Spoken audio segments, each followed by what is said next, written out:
Hey, in this video, I'm going to share with you the 10 top questions to ask estate agents when buying property.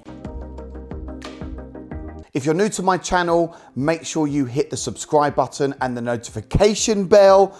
Also smash the like button, that will really help the algorithm. And my channel is all about property, business and wealth. Let's get into this now. Now, something which I want to make clear is that estate agents work very, very hard. So you don't want to mess estate agents around. And something which I believe is crucial for building a property portfolio is building strong relationships with agents. And in just the last 7 years, I've actually been involved with over £28 million worth of property deals, and over 90% of my deals have come from estate agents. Now, there's many estate agents out there. Most of them are pretty good, and you want to make sure you work with the good ones. And it's all about building rapport with the estate agents, and it's something which I call ETH, earn the honor. So when you first walk into an estate agent, you're just like everybody else, and they can be a little bit hard to crack. So it's important, show up to your viewings on time.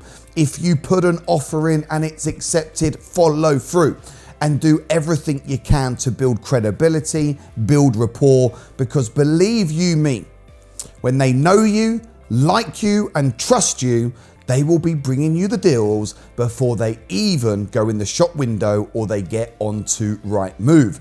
So let's take a look at this now. What are the top 10 questions to ask estate agents when buying property? Well, a great question to ask is, how long has the property been on the market? And look, for example, if it has been on the market for a long time, then the motivation for the seller could be higher. So it's always a good question to ask. Question one, how long has the property been on the market? Question two, why do you think it's not sold yet? So when you're out with the viewing with the agent, you want to be probing, and you want to do this very relaxed. You don't want to do it like interview style. Just as you're going around the property, you can just drop these questions in. It's what I call fact finding. You want to extract as much information as you possibly can, because that's going to help you determine how quickly you could get this property, what sort of price you could offer. Question number three, how keen are they to sell? Now, the estate agent might not always answer this question. Of course, the estate agent is going to keep their cards close to their chest. However, the more you get on with the agent, the more likely they are to tell you what is going on behind the scenes. Question number four, and this is a great question. How did they come up with the asking price? And it's always good to ask that, because sometimes agents or the vendors, they ask too much money for their property. They're putting it above market rate. And it might be that the agent led the vendor into the asking price, or it might be that the vendor made the decision. So it's always good to ask, how did they come up with the asking price? Question number five, and this can be a little bit cheeky, but it's worth putting it in there. All depends on how the conversation is going, but you might just say, hey, look, I know the property's up for 200,000, but in your expert opinion, Mr. Agent, what do you think the property is really worth? And they might say, well, look, we believe it's worth a bit more than this, or actually, we think it's worth slightly less than this. Obviously, the agent is going to want to get the best price for the vendor, because agents get commissions, right? However, they're also going to want to sell it as fast as possible. So if you are a serious player, and if you can show them that you have got real interest, then you might just be able to get yourself a nice bargain. Question number six, has anything sold similar to this property in this area? Because you always want to be looking for comparables. So for example, if this is a 3-bedroom semi-detached house and they've recently done a refurbishment on the property, you're going to want to try and find comparables in the local area to see what they sold for. And I always try and look for comparables within a 1/4 mile radius. If you can't find anything, then you can go to 1/2 mile, 3/4 mile, and then even a mile. But just remember, every postcode is potentially its own micro economy.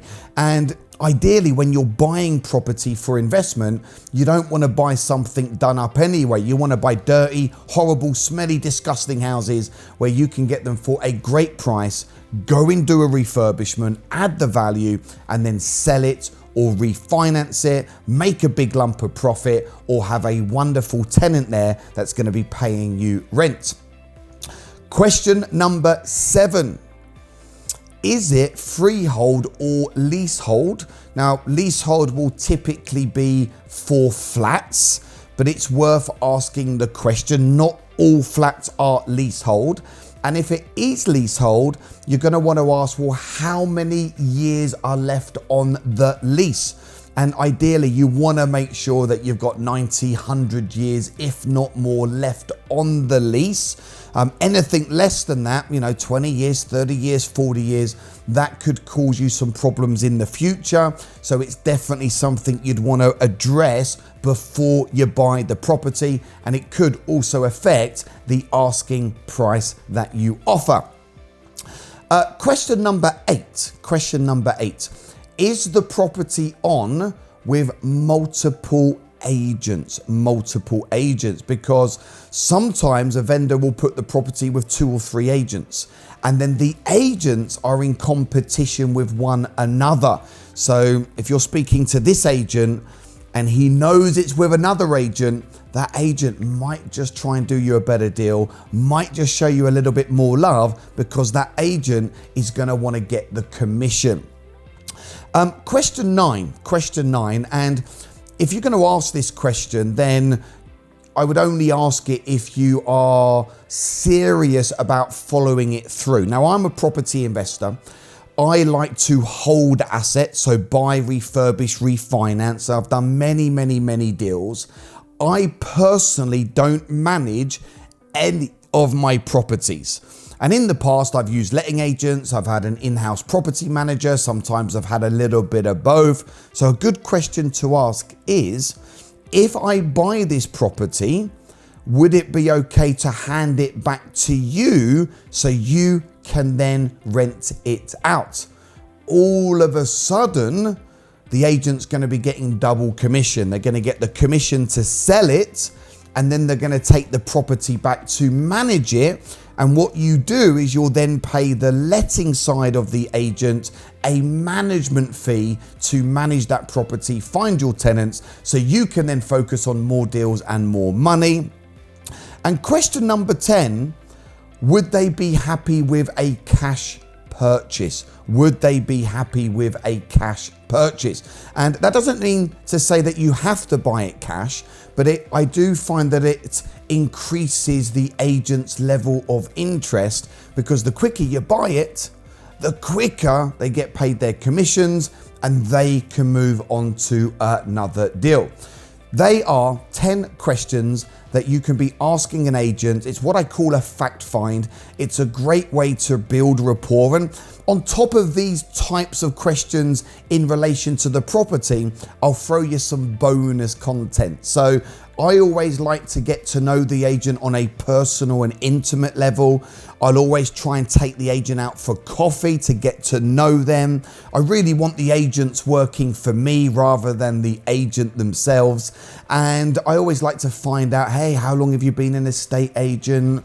What's your current position? How many properties have you sold in the last 4 weeks? What do you love about being an agent? What don't you love about being an agent? Hey, tell us a little bit about, your family, and, try and find out about their children and their partners and their hobbies and what they like to do. Because my personal opinion is, as soon as you find a common ground, as soon as you can build that relationship with the agent where there's good rapport, it will not be long before they start bringing you some amazing deals. I really hope that you found this video useful. Make sure you smash the subscribe button, leave me a question or comment below, and stay tuned for more of my videos every single week where we talk about property, business, and wealth. Thanks very much, and I'll see you on the other side.